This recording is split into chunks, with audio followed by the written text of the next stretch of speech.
किसान भाइयों नमस्कार। कार्यक्रम कृषि दर्शन के आज के अंक में आप सभी का बहुत बहुत स्वागत है। सर्दियों का मौसम यानी फलों और सब्जियों का राजा मौसम। इस मौसम में ना केवल ढेर सारे फल और सब्जियां खाए जाते हैं बल्कि उगाए भी जाते हैं। जहां ये मौसम एक और ढेर सारा हमें मुनाफा देता है, वहीं दूसरी ओर पाले की समस्या से भी हमें इसी मौसम में जूझना पड़ता है। पाले की समस्या एक ऐसी समस्या है जिसके कारण खेतों में बीज अंकुरण की समस्या तो होती है ही, साथ ही खड़ी हुई हमारी सब्जियां या फल जो भी हमने खेतों में लगाए हैं, पाले की समस्या के कारण पूरे पूरे पौधे खराब हो जाते हैं, जिसके कारण भारी नुकसान उठाना पड़ता है। आज के कार्यक्रम में हम इसी विषय पर आपके साथ बात करने जा रहे हैं, लेकिन हमेशा की तरह कार्यक्रम की शुरुआत करेंगे खबरें खेती की और मंडी भाव के साथ।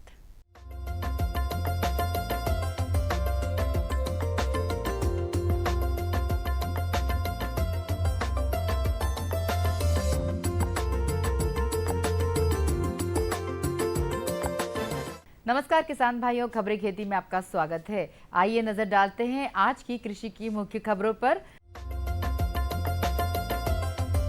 प्रदेश में बढ़ेगा 13 लाख हेक्टेयर सिंचाई का रकबा, जायद मक्का की उन्नत किस्में, प्याज की पौध रोपाई, मल्टी क्रॉप प्लांटर और अंत में मौसम विभाग द्वारा किसानों को सलाह। मुख्यमंत्री श्री शिवराज सिंह चौहान ने कहा है कि किसानों को 5 हॉर्स पावर मोटर पंप पर 26,000 रुपए की सब्सिडी दी जा रही है। प्रदेश के 13 लाख हेक्टेयर क्षेत्र में अतिरिक्त सिंचाई सुविधा उपलब्ध करवाई जाएगी। श्री चौहान खरगोन जिले के ग्राम बिस्टान में 350 करोड़ रुपए लागत की उद्वहन सिंचाई परियोजना का भूमि पूजन कर रहे थे। उन्होंने कहा कि 11 सालों में नर्मदा नदी के जरिए 5,50,000 हेक्टेयर क्षेत्र में सिंचाई सुविधा उपलब्ध करवाई गई। साथ ही 2400 मेगावाट की बिजली का उत्पादन हुआ है। हमारा लक्ष्य है कि खेती लाभ का व्यवसाय बने, किसानों की आय दोगुनी हो, इसके लिए सिंचाई सुविधा मिले। इस समय आप आलू की खुदाई करने के बाद खेत खाली होने पर उसकी अच्छी तरह जुताई गुड़ाई करने के बाद गर्मी वाले मक्का की बुआई अगर करना चाहते हो तो बिल्कुल देर ना करें। इस समय मक्कस की हरे चारे के लिए गंगा 2, विजय और अफ्रीकन टाल प्रजातियों में से किसी एक का चुनाव करें। दाने के लिए 4212 पूसा अगेती संकर मक्का 2, गंगा 11 प्रजातियों में से किसी एक का चुनाव करें। खरपतवारों के नियंत्रण के लिए बुआई के तुरंत बाद पाटा लगाकर खरपतवार नाशक दवा एट्रोजिन 50% घुलनशील पाउडर की 800 ग्राम मात्रा को 250 लीटर पानी में घोल बनाकर 1 एकड़ खेत में छिड़काव करें। इससे खेतों में 40 दिनों तक कोई खरपतवार नहीं उगेगा। प्याज की पौध 6 से 7 सप्ताह की अवस्था पर खेत में रोपाई के लायक हो जाती है। प्याज के रोपे खेत में लगाने का सही समय 10 जनवरी से फरवरी का प्रथम सप्ताह माना जाता है। इसके बाद की गई रोपाई पर उपज में काफ़ी कमी हो जाती है। अभी पौधशाला में प्याज की पौध बढ़वार की अवस्था में है। इस अवस्था में पौध की पत्तियों के ऊपरी भाग के पीला होने की व बढ़वार कम होने की समस्या रहती है। ऐसी स्थिति में मेन्कोजेब फफूंद नाशक रसायन का 2.5 ग्राम प्रति लीटर पानी में घोल बनाकर छिड़काव करें। जब रोपणी को मुख्य खेत में लगाएं तो क्यारियों में पानी दे दें, जिससे पौधों को आसानी से जड़ सहित उखाड़ा जा सके व रोपाई के तुरंत बाद सिंचाई कर देना चाहिए। मल्टी क्रॉप प्लांटर बहुफसली बोनी मशीन द्वारा मक्का, मटर, मूंगफली, सूरजमुखी, सोयाबीन, बाजरा, चना और कपास के बीज बोने के लिए प्रयोग किया जाता है। उक्त बीजों का अंतर रखने के लिए कतार से कतार एवं पौधे से पौधे की दूरी निश्चित रहती है। इस यंत्र से एक से अधिक फसलों की बुआई एक ही समय में की जा सकती है। मौसम विभाग द्वारा किसानों को सलाह दी गई है कि चना, मटर एवं अन्य शीतकालीन दलहन फसलों में उचित मात्रा में खाद एवं उर्वरक देकर सिंचाई करें। मौसम को देखते हुए चने आदि दलहन फसलों में इल्लियों का प्रकोप बढ़ने की संभावना है। नियंत्रण हेतु प्रोफेसोफॉस 1.5 लीटर 500 से 600 लीटर पानी में घोल बनाकर छिड़काव करें। और किसान भाइयों, अब आप नजर डालिए आज के मंडी भाव पर और मुझे दीजिए आज्ञा। नमस्कार।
यूरिया का स्वदेशी उत्पादन 70 लाख टन बढ़ाने के लिए 6 उर्वरक संयंत्रों का उद्धार किया जा रहा है। FCIL के गोरखपुर, सिंदरी, तलचर और रामागुंडम संयंत्र, HFCL की बरौनी इकाई और BVFCL की नामरू फोर्थ। सोने पर सुहागा ये है कि देश में अब बनेगा सिर्फ नीम लेपित यूरिया, क्योंकि इससे होगा किसानों का फायदा ही फायदा। अनाज का उत्पादन 10% तक बढ़ेगा। बढ़ेगी 10 से 15% नाइट्रोजन क्षमता।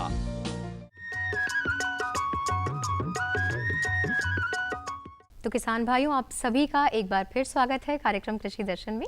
जैसा कि हमने पहले ही बात की थी कि आज के कार्यक्रम में हम बात करेंगे कि इस मौसम में उद्यानिकी फसलों में कौन कौन से सामयिक कार्य किए जाने चाहिए।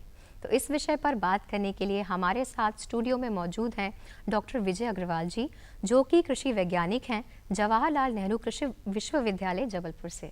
बहुत बहुत स्वागत है। धन्यवाद। जैसा कि अभी हम बात ही कर रहे थे डॉक्टर साहब, तो आप हमें बताएं कि इस मौसम में सब्जियों को पाले से किस प्रकार से बचाया जा सकता है। जब भी रात का तापमान 7-8 डिग्री से कम होता है तो पौधे के अंदर जो नमी होती है, पत्तियों में जो नमी होती है, वो नमी बर्फ के रूप में बदल जाती है और पौधे में पानी की कमी हो जाती है, जिससे आप देखेंगे कि जो पत्तियां हैं वो जलने लगती हैं। ऐसा दिखाई देता है जब पाले से ग्रसित होती है कम तापमान के कारण, पौधे में पानी की कमी हो जाती है और पत्तियां जलने लगती हैं। तो इसके लिए सबसे अच्छा, जैसा भी लगे कि जब भी तापमान कम जा रहा है उस समय हमको, हमारे किसान भाइयों को कुछ बातों का ध्यान रखना है। सबसे पहले तो खेत की साफ सफाई रखें, खेत में कचरा ना रहने दें। कचरा रहता है, खरपतवार रहते हैं तो पौधे, जो धूप पड़ती है दिन में, वो पौधे गर्मी को अवशोषित नहीं कर पाते हैं, जिससे उनका तापमान कम हो जाता है रात के समय में। खेत की साफ सफाई रखें और जितना भी कचरा निकलता है वो मेड़ों पर जला दें। शाम के समय ये जलाने से क्या होता है कि आसपास धुआं होने से तापमान ज़्यादा कम नहीं हो पाता है और पौधों में पाला नहीं पड़ता है। इसके साथ साथ अगर और भी हमें सावधानी लेनी है, सबसे अच्छा उपाय होता है, इसमें सल्फ्यूरिक एसिड बाजार में मिलता है। इसका 1 मिलीलीटर मात्रा 1 लीटर पानी में मिलाकर हमारी जो भी फसलें हैं, चाहे सब्जियां हैं, फल हैं, उन पर छिड़क सकते हैं। इसके अलावा घुलनशील सल्फर एक ऐसा तत्व है जो बाजार में आसानी से उपलब्ध है। इसकी 3 ग्राम मात्रा प्रति लीटर पानी के हिसाब से, यानी आपका जो पंप है 15 लीटर का, 45 ग्राम घुलनशील सल्फर मिलाकर भी अगर हम फसल पे छिड़क देते हैं तो इससे जो पाले की संभावना है फसल में वो नहीं होगी। इन प्रयोगों को हम सब्जियों के साथ साथ, यदि हमारे नए हमने बगीचा लगाया है, फलदार पौधे लगाए हैं, तो उनमें भी इस प्रकार का हम छिड़काव कर सकते हैं। साथ ही साथ एक बात और ध्यान रखनी है कि पाले के समय ज़मीन में नमी की कमी नहीं होनी चाहिए। तो जो भी ड्रिप इरिगेशन से पानी दे रहे हैं, टपक सिंचाई विधि से पानी दे रहे हैं, तो ड्रिप के माध्यम से पानी किसान भाई चलाते रहें या फिर स्प्रिंकलर के माध्यम से पानी दें। यानी खेत में नमी नहीं होगी तो उससे पाला लगने की संभावना बहुत कम होगी। इसके अलावा जो सब्जियों की फसल है उसमें आजकल ये एक नॉन वोवेन प्लास्टिक आती है, कपड़े के कवर आने लगे हैं। तो विशेषकर जो सब्जियों की खेती कर रहे हैं या जिन्होंने नए बगीचे लगा रखे हैं, तो वो 2 से 3 रुपए मीटर का कपड़ा आता है, वो रो कवर के नाम से बाजार में मिलता है। उसको हम पूरी फसल के ऊपर बिछा देते हैं, जिससे कि उस फसल का तापमान जो है कम नहीं होगा और पाले की संभावना बिल्कुल नहीं रहेगी। जी, तो शरद ऋतु में हम ढेर सारी सब्जियों की बात करते हैं, जिसमें टमाटर है, आलू है, प्याज है, ये फसल लगी हुई है हमारे खेतों में। तो इसमें इस समय कीट प्रकोप भी बहुत ज़्यादा देखा जा रहा है। जी जी, तो इस विषय में आप बताएं। इस समय अगर बात करते हैं तो गोभियों में, गोभी जो लगी हुई है, विशेषकर पत्ता गोभी जो लगी हुई है, जो आरंभिक अवस्था में, उसमें पत्तियों में काफ़ी ज़्यादा छेद हो रहे हैं। किसान भाई नीम का तेल जो उपलब्ध होता है, बाजार में भी उपलब्ध होता है, उसका प्रयोग कर सकते हैं। इसके लिए 5 मिलीलीटर मात्रा प्रति लीटर के मान से, यानी एक जो 15 लीटर का पंप होता है उसमें 75 ml नीम का तेल मिलाकर हम इसको घोल को हम छिड़काव कर सकते हैं। इसके अलावा जैविक कीटनाशक के रूप में बैसिलस थ्रेंजेंसिस आता है, टमाटर और बैगन में आ रहे हैं। तो ये 3 ग्राम मात्रा बैसिलस थ्रेंजेंसिस कई नामों से बाजार में उपलब्ध है। इसकी 3 ग्राम मात्रा को हमको 1 लीटर पानी में मिलाकर छिड़काव करना है। इसी तरह से इल्ली वाले कीटों के लिए NPV वायरस आता है, वो भी जैविक कीटनाशी है, उसका भी प्रयोग कर सकते हैं। तो किसान भाई सब्जियों में विशेषकर रासायनिक, मैं नहीं नाम यहाँ पर बताऊंगा। मैं चाहूंगा कि किसान भाई जैविक की तरफ जाएं। उद्यान में अब जब बात करें तो जी। आम लगा हुआ है। जी, जी, जी। और हमारे कई किसान भाइयों की बहुत बड़ी समस्या रहती है कि फूल तो बहुत अच्छे आते हैं जी। लेकिन वो फल नहीं बन पाते हैं। तो इस हाँ, विषय में आप बताएं। ये देखिए, आम में बहुत बड़ी समस्या होती कि फूल तो बहुत आए लेकिन फल जी। नहीं बना। सबसे पहले किसानों को हमें ये बताना होगा कि जो फूल आते हैं उसमें से 99% जो फूल होते हैं वो नर झड़ फूल जाते होते हैं। हैं, अच्छा। वो झड़ेंगे। सिर्फ जी। 1% फूल होता है जो फल में बदलने की क्षमता रखता है। तो सबसे पहले हमको देखना है कि जैसा ही फूल हमारे पौधे में 50% से ज़्यादा फूल आ जाता है, उस समय पौधे में नमी की कमी नहीं होना चाहिए। अगर ऐसे में नमी की कमी होगी तो जो बौर जो कि फल में बदलने की क्षमता रखता है वो झड़ जाएगा। जी। तो सबसे पहले नमी पर ध्यान देना है। साथ ही साथ अगर अंतर्वर्तीय फसल ऐसी फसलें लगा रखी हैं क्योंकि इस समय परागण का समय है और हमने कोई फसल दूसरी या चना या दूसरी फसलें लगा रखी, उसमें अगर तेज कीटनाशक, रासायनिक कीटनाशक का प्रयोग करते हैं तो ऐसे में जो परागण करने वाले कीट होते हैं वो भी मर जाते हैं, जिससे फूल झड़ेंगे। तीसरी बात आती है कि उसमें एक बीमारी आती है, जैसे ही ठंड बढ़ेगी और जो बौर है, आम में फूल है, उसमें एक पाउडरी मिल्ड्यू या पाउडर के समान एक कवक होता है, फंगस होता है, उसका प्रकोप देखने में मिलता है। जब इस प्रकार की समस्या आती है तो जो बौर होता है वो जलने जैसा दिखाई देता है। तो अगर वो समस्या आ रही है तो उसके लिए हमको उपचार करना है। घुलनशील जो सल्फर होती है, घुलनशील गंधक जो बाजार में उपलब्ध होती है, उसकी 3 ग्राम मात्रा 1 लीटर पानी में मिलाकर छिड़काव करना है। अगर इनके बावजूद भी अगर ये सब समस्याएं नहीं है लेकिन फिर भी अगर फूल झड़ता है तो उसके लिए हमको ध्यान रखना है। बाजार में एक हार्मोन होता है, उसका हम प्रयोग कर सकते हैं। ये नैफ्थेलिक एसिटिक एसिड के नाम से, प्लानेफिक्स आदि के नाम से बाजार में मिलता है। इसकी हमको 10 लीटर पानी में 4.5 ml मात्रा, यानी आपको मात्रा का विशेष ध्यान रखना पड़ेगा कि इससे ज़्यादा मात्रा ना हो। 4.5 ml मात्रा 10 लीटर पानी में मिलाकर हमको छिड़काव करना है, जिससे जो बौर में झड़ने की समस्या है वो ना आए। लेकिन इसकी जो छिड़काव करने की अवस्था है जब मटर के दाने के बराबर जो फल हो जाएंगे, उस समय हमको इसको में छिड़काव करना है। तो आप फलों की हम जब बात कर ही रहे हैं तो इस समय संतरा भी लगा हुआ है खेतों में, तो उसके विषय में अब हमें बताएं कि उसे हम रोग और कीट से किस तरीके से हमारा। देखिए, इस समय हमारे जो किसान भाई संतरे की खेती कर रहे हैं जी। तो इस समय उनके सामने एक ये समस्या आ रही है कि पत्तियों पर काले रंग का पाउडर जैसी पूरा पत्तियां जो हैं पौधे की वो काली हो गई हैं। इस प्रकार की बहुत बड़ी समस्या किसानों के सामने है। तो ये एक काली मक्खी होती है जो ब्लैक फ्लाई कहलाती है, उसका प्रकोप इस समय जो हमारे संतरे के बगीचे हैं उस पर बहुत ज़्यादा दिखाया जा रहा है। इसके उपचार के लिए किसान भाइयों आपको जो कीटनाशक का प्रयोग करना पड़ेगा और कीटनाशक के रूप में आप इमिडाक्लोप्रिड नामक एक कीटनाशक है, ये काफ़ी सेफ कीटनाशक है जिसका हम फसलों पे प्रयोग कर सकते हैं। इसकी मात्रा हमको 0.3 ml प्रति लीटर पानी में मिलाना है। यानी अगर हमारा 15 लीटर का पंप है तो 5 ml सिर्फ मात्रा हमको लेनी है और इसका हम छिड़काव फसल पे अगर कर देते हैं तो इसकी जो काली मक्खी का प्रकोप हो रहा है जिसके कारण से पत्तियां हैं वो उस पे समस्या से निदान किसान भाइयों को मिल जाएगा। तो डॉक्टर साहब, आप हमारे स्टूडियो में आए और हमारे किसान भाइयों को ढेर सारी जानकारियाँ दी, इसके लिए आपका बहुत बहुत धन्यवाद। धन्यवाद।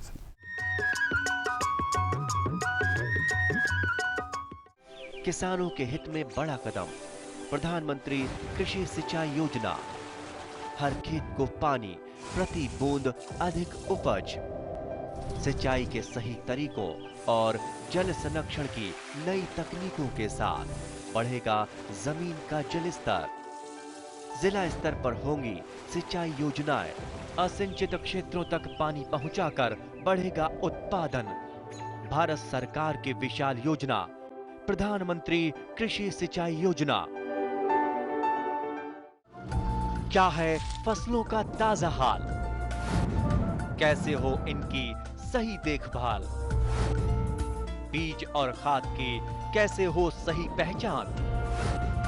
जानिए विशेषज्ञों के साथ, देखिए खेत खलिहान, सोमवार से शुक्रवार सुबह 7 बजे। डीडी किसान, बदलते भारत की शान।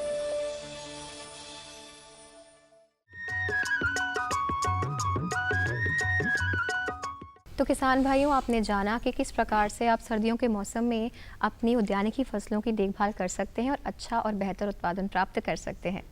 किसान भाइयों, मौसम बदलता है और बदलते मौसम के साथ साथ हमें अपने कृषि कार्यों में भी बदलाव लाने पड़ते हैं, जिसकी अभी हमने बात की।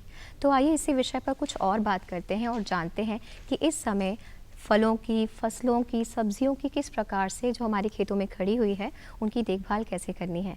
हमें जानकारी देंगे हमारे विशेषज्ञ JK कनौजिया जी, जो कि उद्यानिकी विशेषज्ञ हैं। किसान भाइयों नमस्कार। किसान भाइयों, सब्जी और फल दोनों ही बहुत ही महत्वपूर्ण फसलें न केवल आमदनी के लिए बल्कि हमारे बेहतर स्वास्थ्य के लिए बहुत ही आवश्यक है।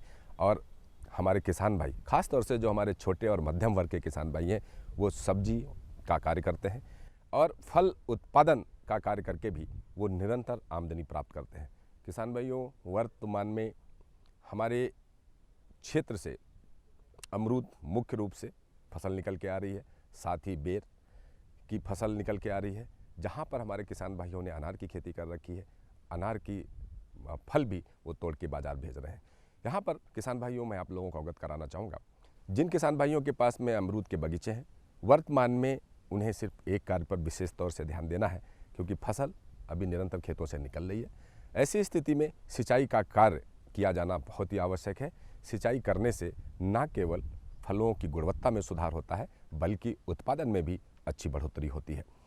जहाँ तक अन्य हम फलों की बात करें तो आम, जो कि हमारे फलों का राजा है, वर्तमान में वो अपने पूरे बहार और सबाब पे है।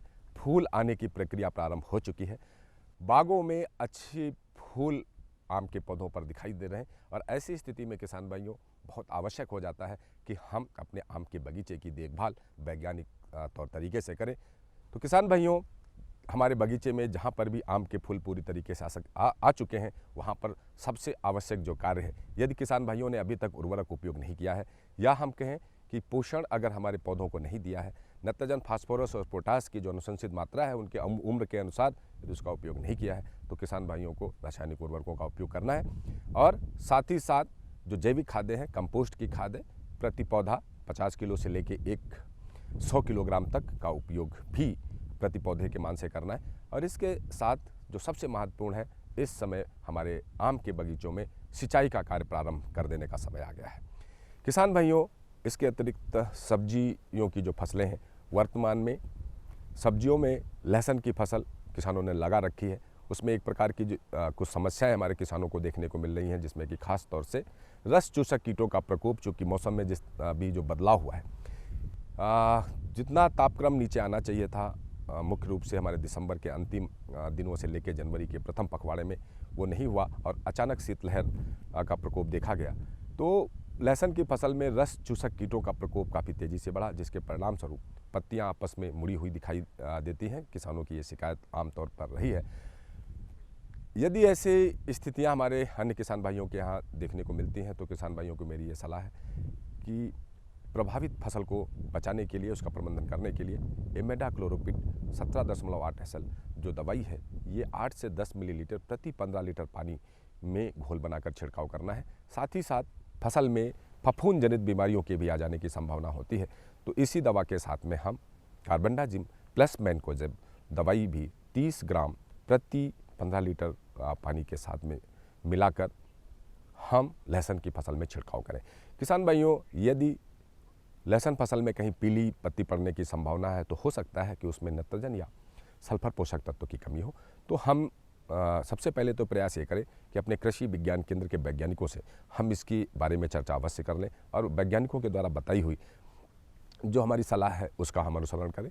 यदि फसल में सल्फर पोषक तत्व की कमी है, तो हम इसका सल्फर के छिड़काव के माध्यम से इसकी पूर्ति कर सकते हैं। किसान भाइयों, वर्तमान में पूरे ही प्रदेश में जो हमारी रबी की जो प्याज है, उसकी रोपाई का कार्य बहुत ही तेज़ी से चल रहा है। तो यहाँ पर किसान भाइयों में काफ़ी कुछ वैसे भी जागरूकता है, खासतौर से बीजों को लेकर। फिर भी आप लोगों को अवगत कराना चाहूँगा कि एग्रीफाउंड लाइट रेट जो किस्म है, उसका उपयोग यदि किसान भाई करते हैं तो उससे उनको उत्पादन काफ़ी बेहतर मिलता है और साथ ही साथ इसके भंडारण की क्षमता भी अच्छी होती है। यहाँ पर मैं एक चीज़ और बताना चाहूँगा, क्योंकि पोषक तत्वों की बात मैं बार बार इसलिए करता हूँ कि अधिकांश किसानों के द्वारा जो संतुलित पोषक तत्व प्रबंधन है वो नहीं किया जाता। इसके लिए ज़रूरी है कि हम रासायनिक और जो जैविक हमारा उपयोग है खादों का, उसके माध्यम से हम फसल में पोषक तत्वों की पूर्ति करें। खास बात यह है कि प्याज की फसल को भी सल्फर पोषक तत्व की आवश्यकता होती है, तो नाइट्रोजन, फास्फोरस और पोटास के साथ साथ हम सल्फर पोषक तत्व की पूर्ति भी करें।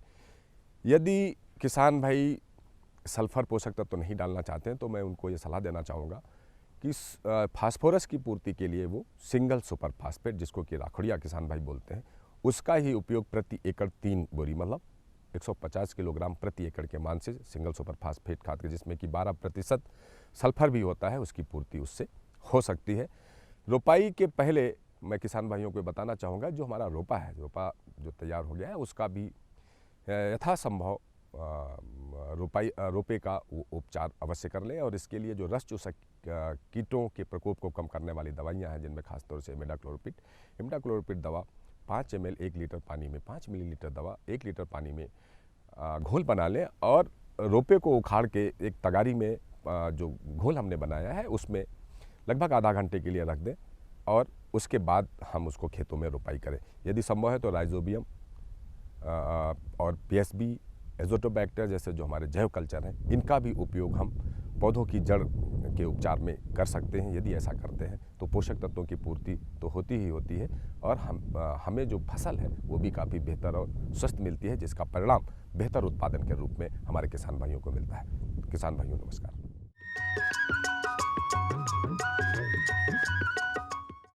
ये बदलाव क्या है? बदलाव से हुआ क्या है?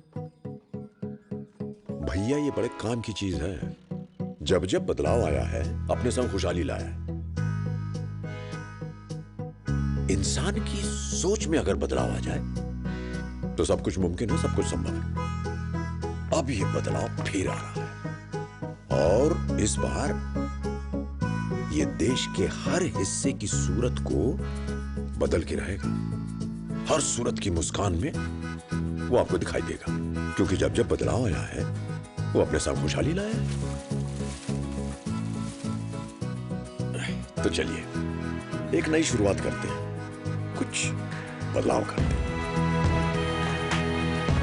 दूरदर्शन किसान, एक नया चैनल जहां बातें होंगी बदलाव की और आपके कल की बेहतर शुरुआत की। छेड़ो बातें बदलाव की। कैसे पाएं अच्छी पैदावार? खाली पड़े हैं खेत, उस समय हम नमूने, मिट्टी के नमूने लेते हैं। कैसे रखें पशुओं का ख्याल? पशु बीमा बहुत जरूरी चीज है। कौन सी तकनीक रहेगी बेहतर? एक कॉल पर मिलेगी पूरी जानकारी। ये साहिवाल गाय कितना दूध दे देती है? देखिए हेलो किसान, सोमवार से शुक्रवार शाम 6 बजे। डीडी किसान, बदलते भारत की शान। मुद्दा किसान का। भारत में मौसम और मॉनसून मिलकर किसानों की तकदीर लिखते हैं। विषय संवाद का। कैपेसिटी नहीं है उसकी इतनी। मंथन विचारों का। किसी को खाता खोलने से मना नहीं किया जाता। देखिए वाद संवाद सोमवार से बुधवार शाम 7:30 पर। डीडी किसान, बदलते भारत की शान।